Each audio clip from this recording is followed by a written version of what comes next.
What's going on, everyone? Welcome back to another episode. We're going to go over the semifinals now for the Eastern and Western Conference playoffs, and then we're going to talk about some drama that's going on with Rudy Gobert and Donovan Mitchell as that progresses. We can start off with yesterday's games. Giannis and the Bucks pretty much handled the Celtics in Game 1. Your thoughts on that? Yeah, they really did. Giannis didn't shoot particularly well, but nobody did. The Celtics took 53-point shots, and it's not because they wanted to take 53-point shots. It's because you can't go in the paint against Brook Lopez, Bobby Portis, and Giannis. You just there's no dribble penetration whatsoever, and Drew Holiday's on the perimeter putting Jaylen Brown in hell. That's going to happen all series. There's nothing Jaylen Brown can do about it. So that's going to be a really good series. We were talking about this before the podcast a little bit, but I think Giannis has cemented himself as the best player in the world, not particularly because of the game last night, even though he threw a nasty lob off the backboard to himself. Awesome. But what goes underrated or what goes under the radar is that he had 12 assists last night. He adjusted to we're going to throw bodies at you. He's like, okay, I'm going to find open shooters and they're going to hit their shots. So his game has really developed over the years. And I am confident in saying he's the best player in the world. Yeah, and the first quarter you saw that Boston's defense is still stellar, and they were giving Giannis a bit of problems early, but Giannis adjusted to the defense, and it's not like Brooklyn where it's KD and Kyrie, and then Seth Curry's the only shooter out there. Right. Milwaukee has shooters everywhere. Bobby Portis can shoot. Drew Holiday can shoot. Pat Connaughton. Grayson Allen, as much as I hate him, he can really shoot the basketball. There's nobody on the court besides Giannis who can't shoot, and Giannis can still shoot a little bit. Exactly. And so you're gonna either have to stop Giannis, or you're gonna have to let stop the other guys and let Giannis beat you. Which may be I think that would be the better strategy, honestly. Let Giannis go get 35 and 15 and try to stop the other guys. Because the other guys are the players you can stop. You can't stop. That's kind of how the Bulls got their one win in that series. Giannis had like 38 in that game, I'm pretty sure. Yeah. And and we rotated well and we got the win. Right. But the Boston Celtics are just a better team than us. I think Ime Udoka is going to make the right adjustment. So we'll see. It's hard to adjust to him though. Giannis is right. It's going to be a really interesting series. Also, you can't rely on Jason Tatum to just hit every 3-point shot he takes. Jaylen Brown played awful last night. I don't see him playing that bad again, but like you said, Drew Holiday will put Jaylen Brown or Jason Tatum in hell for the entire series. Yeah, there is no going inside. You saw games 3, 4, and 5 really of the Bulls series that DeMar just couldn't get anywhere because we were last in 3-point shooting all year, and then we just take 57 threes or something like that. Right, because we can't go in. The paint is closed. The only way to beat them, and I think Golden State has the best roster in the league to beat Milwaukee because they can shoot. Right, because everyone on that roster can also shoot the ball. Yeah, definitely. Can everyone on Boston shoot? Not really. They have good 3-point shooters, but not everyone on the floor at all times. Like, if you're in Milwaukee, I'm living with Al Horford shooting a 3-point shot. I know he's been shooting the ball. Marcus Smart. Yeah. Robert Williams took a 3. Like, what kind of possession did they have that Robert Williams had to take a 3? I don't know. Right. So I'm interested to see the adjustments that Udoka makes. Let's move on to, what was the other game? Memphis versus Golden State yesterday. Yeah. First of all, that Draymond Green flagrant 2. It was a flagrant 2. It was. I didn't know what you were going to say. It was. It was a flagrant 2, but in the playoffs and it's Draymond Green, I don't really in the regular season. Okay, so he hits him in the head. Automatic flagrant 1 right there. No doubt. But he grabbed his jersey and pulled him to the ground. Yeah, and I broke it down today with a bunch of guys at my work. When after he misses or he hits him in the head, but he sees that he's still going up. So he grabs his jersey and kind of pulls him away. And he does try and stop him as he's going down. That's a flagrant 2, though. 100%. And the only reason people are reacting to it the way they are is because it's the playoffs and because it's Draymond Green. Right. Say Kevon Looney, he gets a bad rap or whatever. Right. That was a flagrant 2. Had Kevon Looney done that, it's okay because no one gives a fuck if Kevon Looney leaves the game. Right. Memphis, though, was given a golden opportunity. And they really played as well as I think they will the entire series, and they still lost. Yeah. Jaren Jackson Jr. is not going to have 30 a game every game of the series. He's not, and that 3 is not going to fall. Neither is John Morant. John Morant in the Memphis series, or not the Memphis series, the Minnesota series, he played well in the games they won, but there are games where he only scores like 15, 16 points. Yeah, and Steven Adams, I think he's in the health and safety protocols right now. They're the best rebounding team in the league when he's like on the court. They're number one in rebounding, and they need to use that to their advantage against the Warriors. He needs to come back. That's their only shot of winning this series. Because he can play now that Karl Anthony Towns isn't the center and Kevon Looney is. Xavier Tillman doesn't have to start for them. They can, and he's a big part of their offense too, because like we've talked about before on the podcast, he's so good at setting screens. He's really, really good at that. Agreed. Yeah, honestly though, I think that series ends in 5 games right now. I have it going to 6, but I do have the Warriors winning. Because they won. This is a must-win for Memphis tomorrow. They got to get game 2. If they don't get game 2, there's a possibility they get swept. Because on their home floor, Steph is going to shoot lights out. Clay is going to play better at home. And Jordan Poole, I don't even know if he could play better than he did last night, but he will play better at home as well. Yeah, that kid is good. He's special. That kid is good. He's going to be really good. Yeah. So now to the games that have not started yet, Philly versus Miami tonight.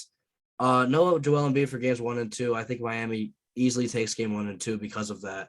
Because James Harden isn't what he used to be, and even if he was, Miami probably has the best defense in the league, maybe behind Milwaukee. Because he's gonna be clamped. Yeah, and I think Embiid is the one thing that gives the Heat's defense problem because the Heat don't have a lot of size. Bam's big, but he's not like big, like he's not tall. Right. He doesn't have the same like length that Giannis does. So I think him being out really just takes away the Miami Heat's Achilles heel. So Miami should have no problems in game 1 and 2. Yeah, I mean, Joel Embiid is Joel Embiid. He's one of the best players in the world, and when you don't have him, you don't really have a chance. Yeah. What's their name? I think Embiid's going to be out more than 2 games. This sounds kind of bad, but I think he plays if they go down 0-2. I think he plays. If they steal a game somehow, I don't think he plays game 3. I don't really know the status of an orbital fracture. I'm sorry if you came onto this podcast thinking I could explain what that is. I can't. I have no idea. But if they steal a game, I think he sits game 3 as well. So Derrick Rose had this a couple of years ago. He had an orbital fracture. Yeah, this was before the season started a couple of years when he was on the Bulls still. Embiid he's in protocols right now, concussion protocols. By game 2, he will be out of concussion protocols. If he says, fuck it, I'm putting a mask on and I'm playing, he can go play. In game 2? If he wanted to. If he really is like, you know what, I'll play through the pain, give me a mask. I don't have a concussion. I'll deal with the pain in my face. Give me a mask. Let me go play. He possibly could do that. Do I think he will? No. He's also dealing with a thumb injury too. He's probably going to try to get a little more rest. But if they are down 0-2, I think it's a 90% chance that he plays in game 3. Yeah. Especially because he's the type of player that's not going to – he's not like Ben Simmons he's not going to be pussies on the bench because he has a back injury. No, he's going to go fucking play. So Embiid, I think it's very likely he plays in game 3. 50-50 on game 2, especially if they get blown out in game 1. Yeah, I can get behind that. And this trade that Philly made at the deadline was supposed to be so they could win an NBA championship this year. Embiid's not going to want to miss that opportunity to try and do that. I think a healthy Philly can definitely give Miami a run for their money, but they're just not. So we'll see what happens. And like you said, I think Bam might struggle against Embiid. I don't know how they played in their matchups against each other, but he's really athletic. So we'll see what happens when Embiid comes back. Yeah. This is the series I want to get to most is Phoenix versus Dallas. I'll let you go first and I'll go second on this one. But what are your thoughts? All right. Now I think overall in the Mavericks Suns matchups this year, Luka has been handled. I think Mikal Bridges might be the best guy in the league to guard him, or Mikal Bridges. He's really good. I think Phoenix wins this game or this series pretty easily if they can stay healthy. I don't think anybody on Dallas can guard Chris Paul, let alone Chris Paul and Devin Booker. I think DeAndre Ayton is going to give them problems all series as well. And so is JaVale McGee off the bench. I don't know if they have the size to do it. So, well, Doncic being handled, I would say, is a little bit of a stretch because Was he not? Was he not? he did have 28 in one of the games. Let me go back to That's not handling him. I don't Let think. me go back to all of them because maybe he shot poorly because I want to go look at this actually because that brings up a good point. If he has been handled in the games, then that is a problem for them. But I don't think he was. I personally think that the Suns should be scared because I would be terrified if I had to go play. Dallas is playing some good basketball right I now. would be absolutely terrified here. Sorry, I'm finding the game right now. All right. And I think Phoenix has probably looked right now. This is the most vulnerable they've been all season. The 8 seed just took them to 6 games and almost 7 after Chris Paul had a historic night going 14 for 14. Right. They still almost lost that game to an 8 seed. Now I know it's not really an 8 seed because they traded for CJ McCollum at the deadline. And by the way, the Pelicans are going to be a really good basketball team next year if they get a healthy Zion. Oh yeah, and CJ's going to resign there, but that's a story for another day. Okay, I found all this. Not yet, but he says he won't. I think he's eligible for an extension. So I just looked at the games. Doncic didn't play in 2 of them. He played 3 games. Doncic didn't play in 2 of them. The one game he did play, he scored 28. So he was handled. Yeah, handled 28 points. Now here's the thing. I think Luka Doncic is the scariest person to guard in the league outside of Giannis because he can do what Giannis does, just a little bit slower, and he's not as big. But he can shoot the ball better than Giannis can, and when he gets hot, he can go 5 in a row from 3. And he can play make better. I thought Mikal Bridges was probably the second best defender in the league, and then Brandon Ingram just gave him buckets all of last series. Cooked him. He did. So any little ounce of not that Luka has any worry about anyone in the league, but any little ounce of worry, Brandon Ingram took that away from Luka because he's not worried about Mikal Bridges anymore after what Ingram did to him. Who do you think is a better scorer, Luka or Brandon Ingram? I think when Luka wants to be a better scorer, he is. I think Luka has a deeper bag than Brandon. Yeah, I can get behind that. No, he doesn't. Luka's bag is so deep when he wants it to be. Brandon Ingram is 6'9" with the longest arms. He this is a conversation for another day. And hit any shot First of all, dunk anything. He is athletic, but he's not as athletic as you think he would be.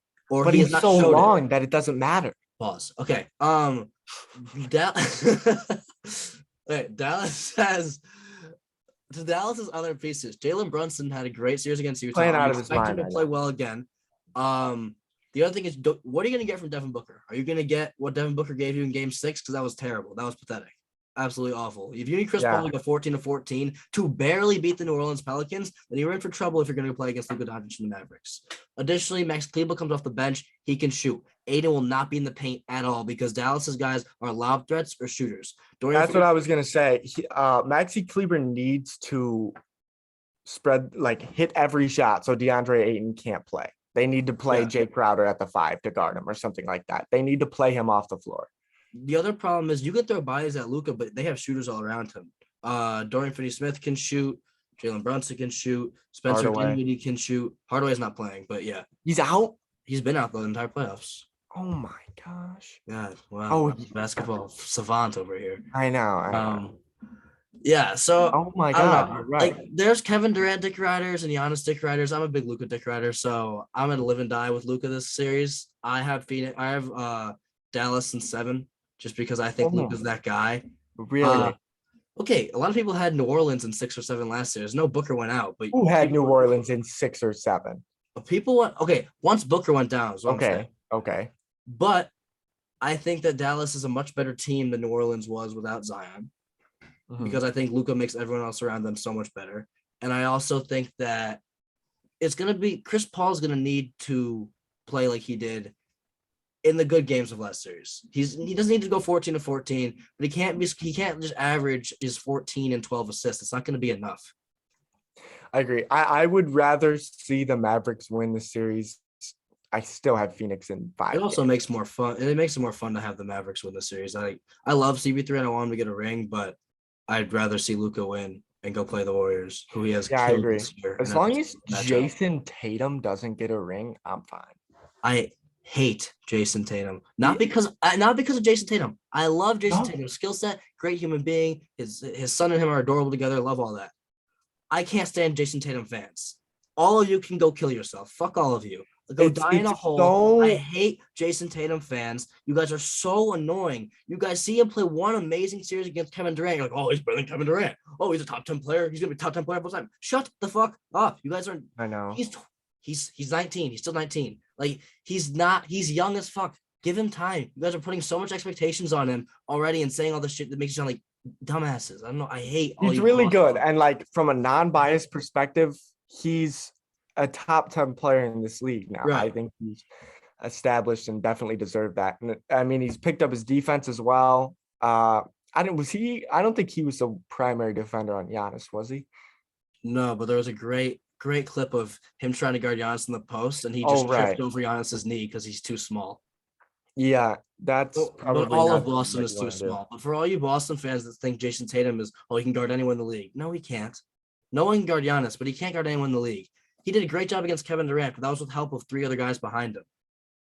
Yeah. Also, Boston's pretty big. We're going back to the Boston series for a second. Grant Williams, Al Horford, Robert Williams, and Tatum. They're all 6'8" and up.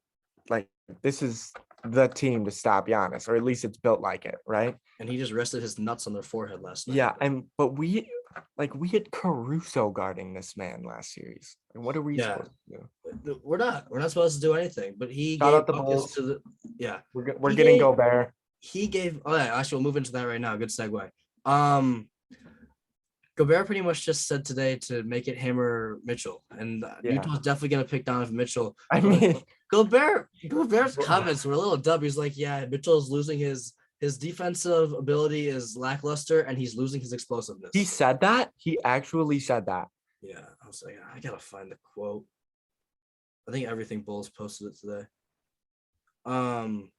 Yeah, he did not hold back. They clearly hate each other. And now I think Gobert's gone. I think good landing spots for him are I know I say this for like every player, but like Portland and San Antonio seem like decent landing spots for him. I found it. So he didn't say this, but it says Rudy feels that his own numbers are consistent or getting better, while Donovan's D is a liability and is falling off in terms of explosiveness.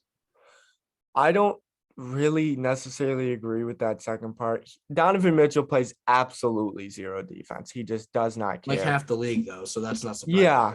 Like you should be at like Utah management should be like, he doesn't play any defense. We don't care. He scores 27 a game.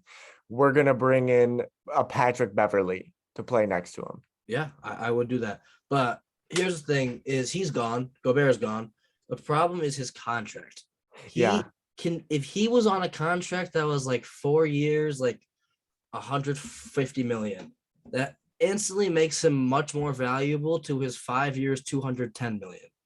Because Graham, that would be like $12 million less a year.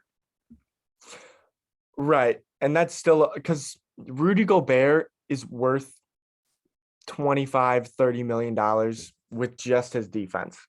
Right. He's so good at it. He's so good. That math was wrong too. It'd be like only a $5 million difference. But yeah, but like even like I don't want to pay Rudy Gobert $46 million when he's 34 years old. He just signed a 5-year contract extension and he's 30. What, is he going to be able to run up and down the court and block every shot when he's 35 years old? Do you really need him to? All he does is just sit in the paint. He's not a very athletic human being. And put his hands up, yeah. But I don't know. Like, would you trade Nikola Vucevic and Kobe White? No. Here's the problem: is I was thinking about this a lot, and I'd rather value continuity over like trying to rush everything to make it win now. I know we have a shorter window, like we only have the next 2 to 3 years to win now, because DeMar's contract and all that, and Vucevic's contract too. But think about how good we were when everyone was healthy, and think about the players that we could add in free agency this year. Like when our core 7, which I consider to be the starters plus Caruso and Io, play, those 7 guys, that's a very good core 7 that you have, and add a couple shooters in the offseason and another big, I think we're fine. Yeah, I can get behind that. I don't know how you make the money. I don't know how you make the money work for Gobert. I think it works like we can trade for him while he's 32 million or Oh, right. 33, and then we just take that into the luxury tax. Right. So I guess you could because Vooch is getting paid 22 mil and Kobe's like 7 because we did this math the other day. Yeah, Jack and I So have a little spreadsheet that we did together. so the Bulls in the offseason already have 7.2 mil to go besides the ability to sign Zach to the max. So you pretty much have 7 million in salary cap is what you have at the end of the day. And So you if you have to take sign somebody before you re-sign Zach. right now, if you take on Gobert's contract and you trade Vooch and Kobe for him, you can use that 7 million to take on the contract because he's going to be a little bit more than Vooch's Kobe and Kobe's contract combined. But we're losing a lot. That's a lot. But Which I'm I okay, mean, I'd rather have honestly. Vooch and Kobe and just add. But Kobe disappointed me so much this offseason. What Gobert does is Gobert one he sets good screens as well. He gets Zach and DeMar even more wide open off those screens at the top of the key. And he also is more of a lob threat than Vooch is. Vooch is not a lob threat at all. So instead of popping, you're rolling. So it's a different type of offense we'd be running, but it could be better. And Yeah, also the defense would just be so much better. Vooch did like no offense to Vooch, but he had a decent playoffs, but he couldn't guard Giannis at all. We had no presence inside whatsoever. yeah. I mean, it's an interesting dilemma because I think I would personally rather just straight up trade Kobe White for something else. I think he's probably gone. I don't like Kobe. Like Kobe White, I was like, dude, you need to show up in the playoffs. I need like 3 threes a game from you. That's not even asking that much with how many threes he shoots. And if he scores 2 points, his plus minus is probably -15. Oh, he was terrible. If he played better in game 3 and 4, I know he got blown out, but just hitting 3 threes changes that game. That's why we miss Lonzo so much because Lonzo would probably have 3 or 4 threes. With how Milwaukee played defense, Lonzo would probably have 3 or 4 threes a game. Lonzo's wide open in this series. Right. And then once he knocks down 4, you may want to guard him. And then that gets DeMar and Zach more open. Also, I don't know if we talked about this last time, but Zach was playing on a knee that was 50% on a good day. Like, I think we forget what he looks like when he's healthy. I agree. And I forgot who I was talking to about this, but he is our only dribble penetration that our team has because Lonzo doesn't drive, Caruso really doesn't, Kobe kind of does, but he sucks at it. And DeRozan does a little bit. DeMar just shoots. No, DeMar gets to the rim and just shoots. Yeah. DeMar shoots a mid-range shot, which is cool. All of that is fine, but you need at least some sort of threat to do that. And when you have a knee that immediately after the playoffs you get surgery on, you probably weren't able to drive to the hole as efficiently. Right. And you saw he relied on his jump shot, and his jump shot wasn't as good because he couldn't use his legs as much because of the knee.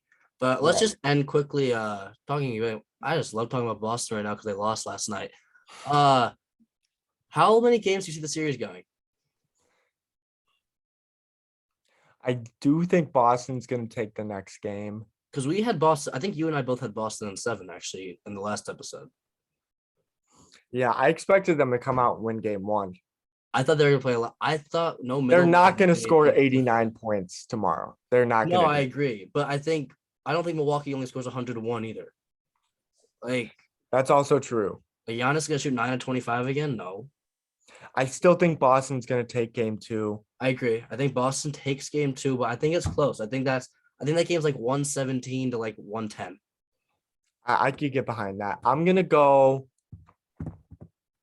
like Milwaukee's percentage to win the series now because they stole game 1 is so much high. I have to go Milwaukee in 6.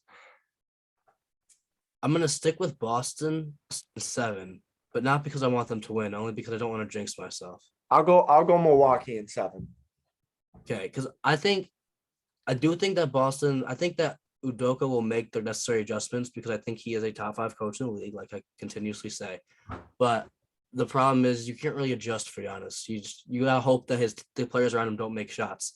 And if Grayson Allen and Pat Connaughton and Bobby Portis and all these and Javon Carter continue to knock down 3-point shots, then it is a big problem. And the paint, Milwaukee's rim protection is probably the best in the league. Like Brook Lopez is nothing to laugh at. He can get you 5 blocks any He day. was Any really day of the good in week. that game. He Giannis is, played of course, a very well. defensive player of the year. Bobby Portis is a decent presence inside. And I love how, like, you're like, oh, fine, we just won't go inside. And then you have to go on the perimeter and deal with Drew Holiday and Wes Matthews. Both good defenders. A nightmare. I think that Boston's defense was so hyped up because of how good they were playing that people forgot Milwaukee's defense, I think, is top 3 in the league. I think the best 3 defenses in the league are all in the Eastern Conference right now.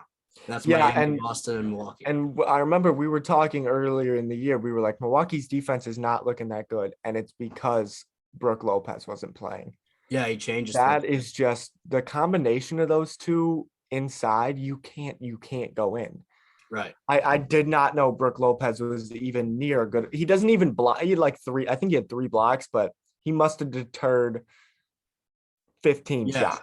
And that's the problem is like Boston is like they have bigs, but like Al Horford's what 6'11", Robert Williams is 6'10". Like they're not bigs. They're just like athletic, like 6'10", bigger guys that can board. But Brook Lopez is a legit 7'1". Giannis is a legit 6'11", They're banging 7 down foot. there, 100%. Right. Like that's a different like Jason Tatum gets in there and he's got no one to help. I saw Grant Williams try to go up for a layup and Brook Lopez just like palmed the ball and took it from him. Yeah. Yeah. He did that to Vooch a couple of times.